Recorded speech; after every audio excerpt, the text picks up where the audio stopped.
साम्राज्य, सामान्यांचा असामान्य. परप्रांतीय मौलानांना महाराष्ट्रात मदरसा मस्जिदमध्ये कामास ठेवू नका. एकता बहुउद्देशीय संस्थेची माग.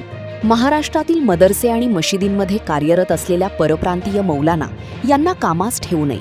आवश्यक ती प्रतिबंधात्मक पावले उचलावीत, अशी मागणी एकता बहुउद्देशीय संस्थेच्या वतीने अध्यक्ष हाफिज वकारी वळसंकर आणि उपाध्यक्ष अताउल्ला पटेल यांनी पत्रकार परिषदेत केली आहे. संस्थेच्या वतीने जिल्हा प्रशासनाला निवेदन देण्यात आले आहे. विविध राज्यांतील मौलाना महाराष्ट्रातील मदरसे आणि मशिदींमध्ये शिक्षक म्हणून कार्यरत असतात. त्यांची पार्श्वभूमी, पडताळणी आणि कार्यपद्धतीबाबत अधिक प्रभावी यंत्रणा असणे आवश्यक आहे.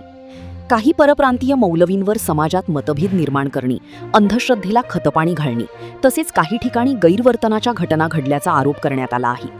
अशा प्रकरणांची सखोल चौकशी करून दोषी आढळणाऱ्यांवर कठोर कारवाई करावी, अशी मागणी संस्थेने केली आहे. या ठिकाणी शिकत असलेले काही मुले व मुली अनाथ असतात. अनाथ मुलामुलींचे वारसदार नसतात.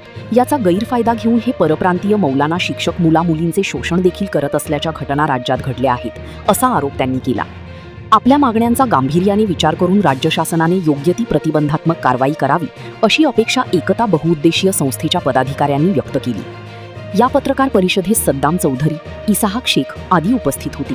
जे स्थानिक आहे ते परप्रांतीय नाही आहे. परप्रांतीय जे आहेत ना, तुम्ही सोलापूर शहरामध्ये जवळपास 200 मशीद आणि जवळजवळ 100च्या आसपास मदरसे आहेत. या ठिकाणी बघा तुम्ही कोणाचं वास्तव आहे. जास्तीत जास्त सगळे परप्रांतीय मौलाना लोकच त्या ठिकाणी परमिशन देतात. पण आता हे लोक बाहेर आले की हे कामासाठी येतात. म्हणजे आम्ही मौलवी आहे, या अमुक या भारत देशाच्या या देवबंदच्या मदरशामध्ये आम्ही प्रशिक्षण घेतलं आहे. बरेलीच्या मदरशामध्ये आम्ही प्रशिक्षण घेतलेलं आहे. आम्ही मालेगावच्या मदरशामध्ये प्रशिक्षण घेतलेलं आहे. त्यांनी ते सर्टिफिकेट दाखवल्यानंतर तिथल्या स्थानिक ट्रस्टी, अध्यक्ष त्या मशिदीचे, मदरसेचे अध्यक्ष आणि सेक्रेटरी, तिथले पदाधिकारी त्यांना ठेवतात कामाला.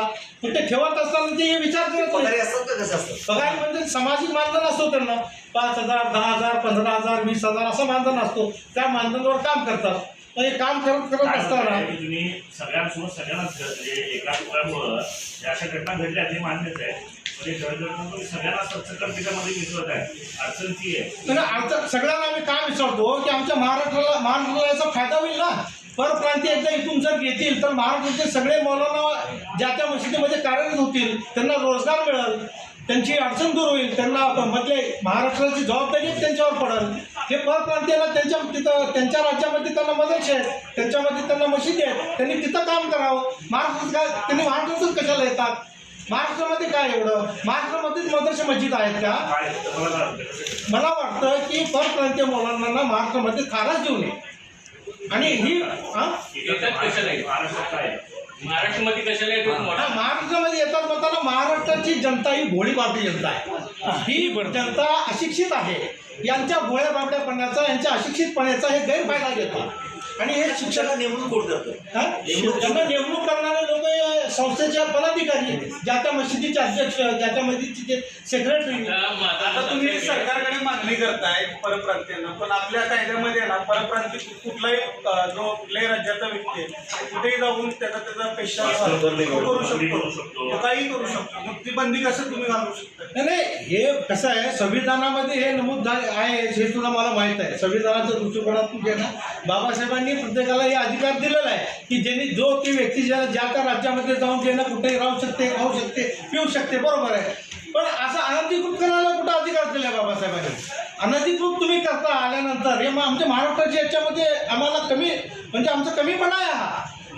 माझं मत असं आहे, आता मरकजचे लोक, हायलायटीचे लोक, सुन्नीचे लोक जे प्रमुख आहे त्यांना तुम्ही सांगा की हे आताच घेऊ नका म्हणून.